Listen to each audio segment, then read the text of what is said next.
आदाब नाज़रीन, आज का मुद्दा में आपका इस्तकबाल है। मैं हूं सैयद अब्बास मेहदी। आज का मुद्दा में आज बात करेंगे शहादत पर सियासत क्यों। पिछले साल आज ही के दिन यानी 14 फरवरी को जम्मू से श्रीनगर की तरफ सीआरपीएफ के जवानों का एक काफिला जा रहा था। इस काफिले में करीब 38 से 40 गाड़ियां शामिल थीं, जिसमें सीआरपीएफ के करीब 2500 जवान सवार थे। दोपहर करीब 3:30 बजे पुलवामा के अवंतीपुरा इलाके के पास इस काफिले में शामिल एक बस हमले की चपेट में आ गई। एक फिदायीन हमलावर ने धमाका खेज अशिया से भरी एक कार से जवानों की एक बस में टक्कर मार दी। इसके साथ ही एक भयानक धमाका हुआ और सीआरपीएफ की बस के टुकड़े टुकड़े हो गए। जिस बस पर हमला हुआ उसमें सीआरपीएफ की अलग अलग बटालियन के जवान सवार थे। सीआरपीएफ के सभी जवान छुट्टियों से वापस आ रहे थे। बर्फबारी की वजह से पिछले 3-4 दिनों से रास्ता बंद था और रास्ता जिस दिन खोला गया हमला उसी दिन हुआ। ये जवान छुट्टियों से वापस आ रहे थे, उन छुट्टियों से जो इन्हें सिर्फ कुछ दिनों के लिए नसीब होती हैं। इन छुट्टियों में ये अपने कुनबे, अपने घर, अपने खानदान की मदद करते हैं, घर की मरम्मत कराते हैं, बुजुर्ग वालिदैन का इलाज कराते हैं, बच्चों का स्कूल में एडमिशन कराते हैं। और ये सब करने के बाद जब इन्हें अपने लिए फुर्सत मिलती है तब तक इनकी छुट्टियां खत्म हो चुकी होती हैं। लेकिन बिना किसी शिकायत के ये जवान फिर अपना फर्ज निभाने चल पड़ते हैं। कई बार ये अपनी मंजिल तक पहुंचे उससे पहले ही दहशतगर्दों के निशाने पर आ जाते हैं। अब आप सोचिए कि जब आपको अपनी छुट्टी बीच में छोड़कर दफ्तर जाना पड़े तो आपको कितना बुरा लगता है। दफ्तर में आपका दिन खराब बीते तो आप घर आकर अपना गुस्सा निकालने लगते हैं। अगले दिन आपका ऑफिस जाने का मन नहीं करता। लेकिन ये जवान ऐसा नहीं करते। ये घर से निकलते हैं तो इसी मजबूत इरादे के साथ कि इन्हें कभी भी दुश्मन की गोली का सामना करना पड़ सकता है। पुलवामा के शहीदों के साथ भी ठीक ऐसे ही हुआ।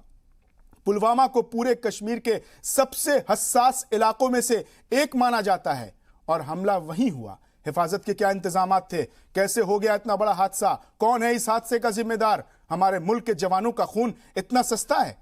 आज हम इसी पर बात करेंगे। शहीदों की शहादत को सलाम करेंगे और जानेंगे कि हमला कैसे हुआ।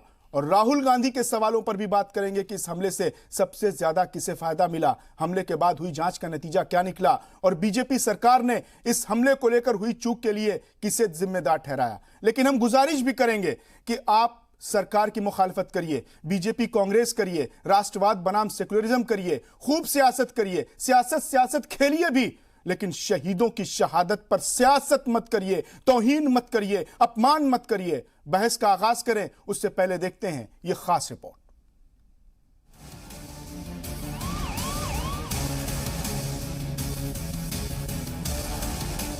पुलवामा को पूरे कश्मीर के सबसे हसास इलाकों में से एक माना जाता है।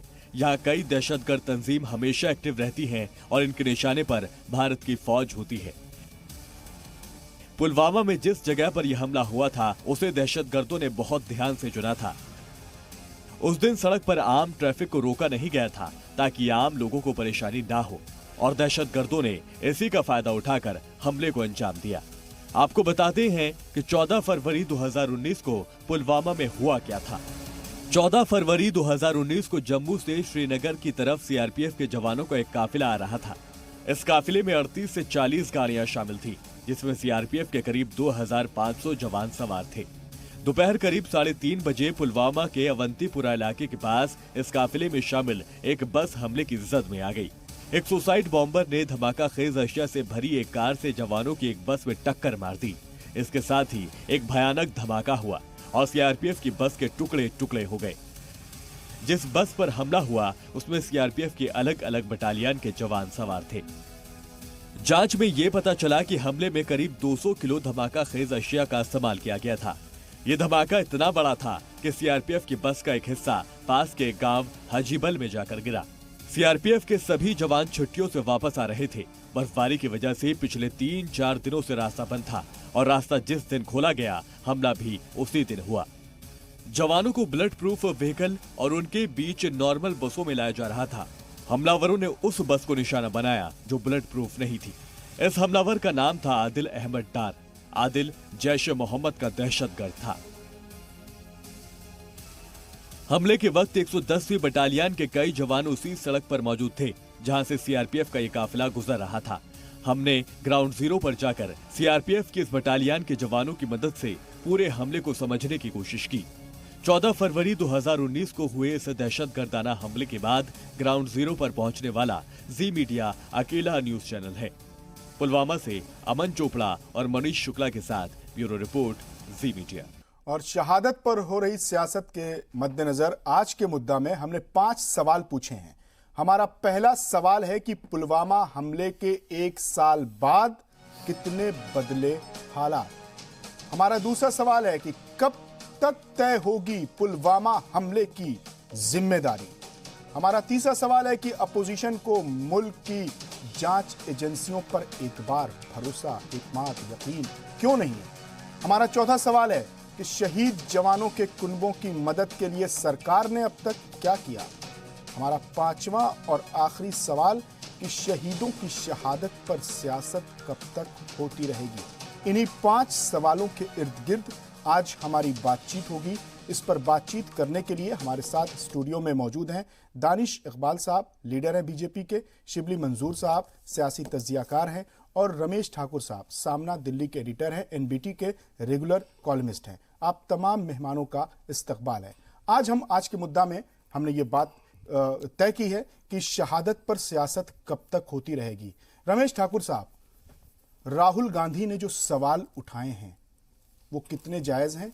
क्या उसका जवाब देना चाहिए या आपको लगता है कि ये सवाल उठाकर उन्होंने शहादत पर सियासत की है?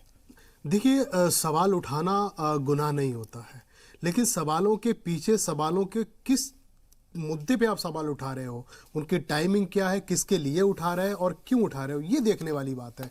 पुलवामा जब हुआ तब सोनिया गांधी बाहर निकल के आती हैं, पीएम साहब को कहती हैं कि हम आपके साथ में हैं, सरकार के साथ में हैं। अच्छी बात है, ये तस्वीरें ऐसी जब आती हैं अपोजिशन की तरफ से, अच्छी बात है। फिर एक बरसी वाले दिन जब 1 साल हो जाता है उसके बाद में आप इस तरह के सवाल करते हो तो थोड़ा सा कहीं ना कहीं ये लगता है इसमें आप कोई पॉलिटिकल माइलेज लेने की कोशिश कर रहे हो। अगर आपको इसी तरह का बयान देना है जांच में क्या हुआ और किस चीजों पे आपने चूक, कोई सरकार की चूक, कोई तो वही तो सवाल कर रहे हैं ना, देश जानना चाहता है। देश के 40 जवानों की शहादत हुई है ठाकुर साहब, लोग जानना चाहते हैं कि 40 जवानों का खून इतना सस्ता है क्या कि इतनी आसानी से उन पर हमला हो जाए। एक मुल्क की फौज, ईरान पे आपने देखा था कि उनके जनरल को मारा था, पूरे ईरान में इनकलाब जैसा माहौल था। हमारे मुल्क के 40 जवान शहीद हो गए, क्या सवाल भी नहीं किया जा सकता? नहीं, वहां का अगर उस घटना को रेलिवेंट करोगे ना वो चीजें दिखती नहीं है। दे रहा हूं बिल्कुल मिसाल, बिल्कुल सही मिसाल आपने दी, लेकिन उस तरह की चीजें दिखाई नहीं देती। आप ट्विटर पे लड़ाई लड़ रहे हो, आप फेसबुक इस चीजों पे लड़ाई लड़ रहे हो, ये चीजें आप वैसे भी कर सकते हो। आज 14 तारीख है, आप 1 हफ्ते पहले, 1 महीने पहले, आज घटना को 365 दिन हो चुके हैं। आप 1 हफ्ते पहले एक कांग्रेस का बड़ा डेलीगेट जिसको आप प्रतिनिधित्व कर सकते थे, आप होम मिनिस्टर साहब से मिल सकते थे, आप उनसे सवाल सीधे कर सकते थे कि एनआईए ने इस मुद्दे के ऊपर जो जांच की वो कहां तक पहुंची, तो मुझे लग रहा उसका मैसेज बहुत अच्छा जाता। लेकिन आप जिस शहादत के दिन जब सब लोग फूल मालाएं चढ़ा रहे हैं, उनकी शहादत को याद कर रहे हैं, मुझे लग रहा वैसा ही गमहीन दिन आज भी है। जो 1 साल पहले हुआ था वैसे ही आज हुआ। मुझे लग रहा टाइमिंग को लेके मुझे थोड़ी सी इस बात की आपत्ति है कि अगर आप 2-4 दिन पहले ये चीजें करते तो मुझे लग रहा हिंदुस्तान में, आवाम में उसका मैसेज अलग तरीके से जाता। ठीक है, शिबली मंजूर साहब, जयराम साहब की बात को आगे बढ़ाते हुए आपसे सवाल है, आप जवाब दीजिएगा कि राहुल गांधी ने, ठीक है, उन्होंने ये पूछा कि इसकी जांच कहां तक पहुंची, देश भी जानना चाहता है कि हमारे जवानों की शहादत कैसे हो गई, लेकिन उनका ये जो पहला जुमला है कि उस पर सियासत हो रही है, ये 1 साल बीत गया, क्या राहुल गांधी को आज पुलवामा की बरसी के दिन ही जवान याद आए और उस पर यह जुमला कि उस पर किसको फायदा हुआ, ये किस तरह का बयान है? देखिए, ऐसा है कि सुबह से ही चल रहा है, इसके ऊपर वाद विवाद चल रहा है जी। और ये काउंटर अटैक के शोर में कहीं ना कहीं वो सवाल को दबाने की कोशिश की जा रही है। सरकार को चाहिए कि जिम्मेदारी के साथ आगे आए और 3 सवाल जो राहुल गांधी जी ने पूछे हैं उनका वो जवाब दें। जवाब इनके पास है नहीं, इनको पता है सवाल है इन कि 3 सवालों। नहीं शिबली मंजूर साहब, ये कैसा सवाल है कि जवानों की मौत से किसको फायदा मिला? क्या कोई सरकार अपने ही मुल्क के फौजी को मरवा सकती है क्या? किसको फायदा मिला इसका? इसके पीछे तो सीधा सीधा सवाल ये है ना, ये सस्ता सवाल और घटिया सवाल जब सब खुलासा होगा तो सब दूध का दूध और पानी का पानी होगा। जनता सब देख रही है, सबके सामने सच्चाई आएगी। लेकिन बतौर एनालिस्ट जी, बतौर एक अच्छी सोच समझ रखने वाले व्यक्ति की अगर आप बात करें तो पुलवामा अटैक के इर्द गिर्द कई सवाल हैं जिनका अभी तक जवाब नहीं मिला है। कई शक की सुइयां भी घूमती हैं कि इसके पीछे कोई बड़ी साजिश हो सकती है। वो चर्चा का विषय नहीं है, उसको अभी साइड में रखते हैं। वो चर्चा का विषय नहीं है अभी, वो अभी चर्चा का विषय नहीं है। मैं कह रहा हूं कि आज का जो मुद्दा है, उसके पीछे साजिश है। आज का जो मुद्दा है कि राहुल गांधी जी ने जो सवाल पूछा है वो सवाल सही है या गलत है।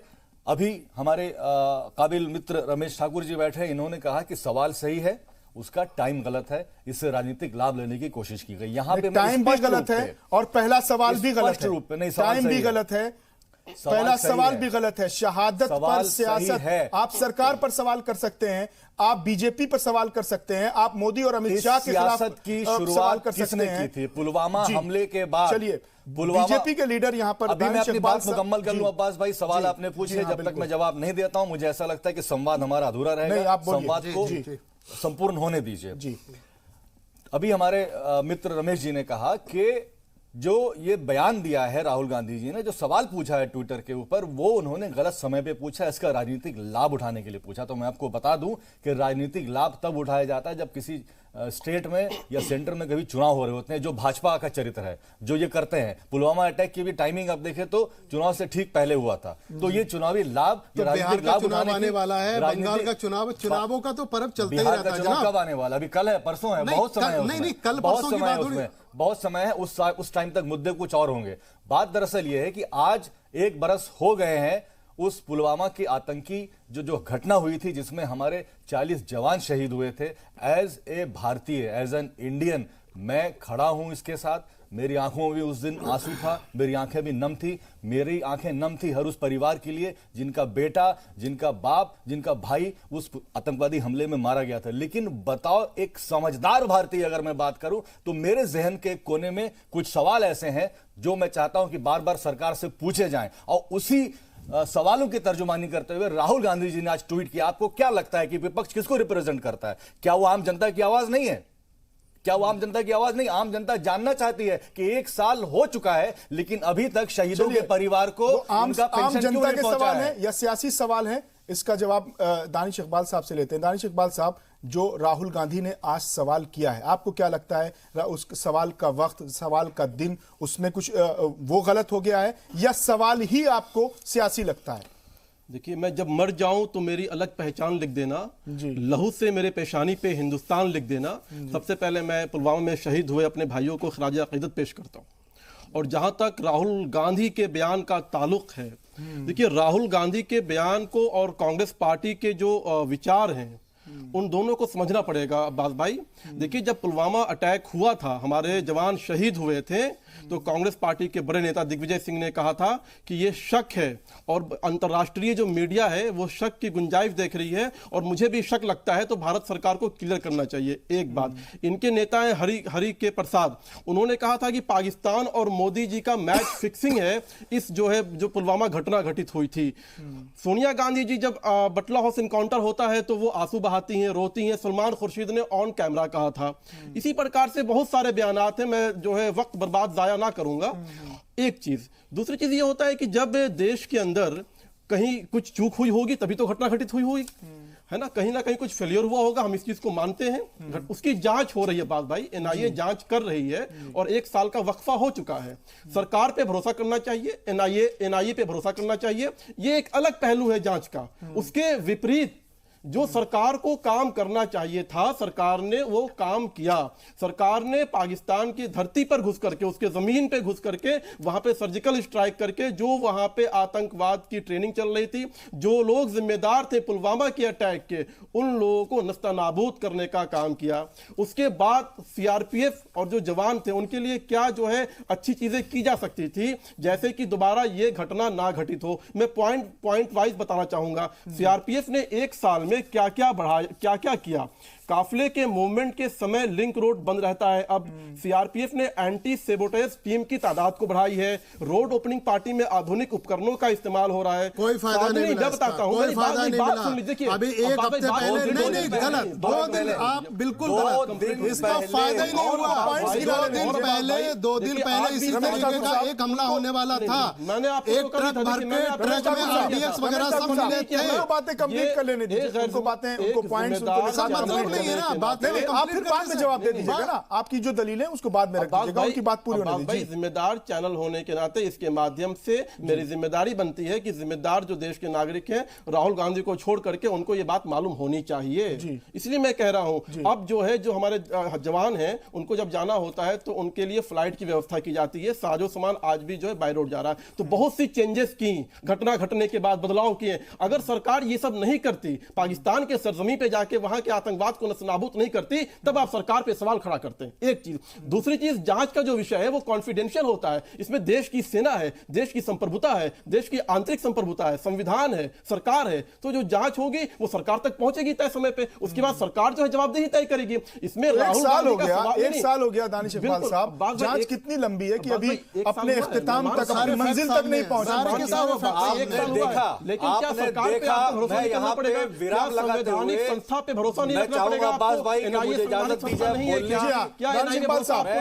आपने अपनी बात रख दी, काफी देर से बोल रहे हैं। अब मैं इजाजत चाहूंगा कि 2 बातें मैं अपनी रखूं, 2 मिनट। जी, अभी आपने देखा कि इस डिबेट की शुरुआत हुई थी राहुल गांधी जी और उनसे पूछे सवालों के ऊपर, या उन्होंने जो सवाल पूछे थे ट्विटर के ऊपर। अभी हमारे काबिल दोस्त दानिश इकबाल साहब उन सवालों से कन्नी काटते हुए पूरी दुनिया की सैर करा के हमें ले आए, लेकिन यह नहीं बताया कि उन सवालों के जवाब वो कब देंगे। पहली चीज, ये भाजपा का चरित्र है और यहां भी वो चरित्र उजागर होता हुआ आपको दिख रहा है। दूसरा, ये कह रहे थे कि समझदार नागरिक होने के नाते ये पूरे देशवासियों से अपील करते हैं और ये कह रहे थे कि राहुल गांधी को छोड़ करके, बड़ा आपत्तिजनक बयान है, बड़ा आपत्तिजनक बयान है। आप इस तरह से सार्वजनिक मंच पे बैठ के कैसे किसी नेशनल लीडर को इस तरह की बात कर सकते हैं? इसके लिए आपको माफी मांगनी चाहिए। दूसरी बात मैं भी कहता हूं कि ये राजनीतिक लाभ की जो कोशिश करते हैं हर बार हर मुद्दे को, आपने देखा कि अपने इन्होंने जो नैरेटिव देने की कोशिश कर रहे थे वो पाकिस्तान और पता नहीं क्या क्या पूरी दुनिया घुमाते हुए चले गए, लेकिन असली मुद्दों का जवाब नहीं दे पाए। ये कह रहे थे कि सीआरपीएफ ने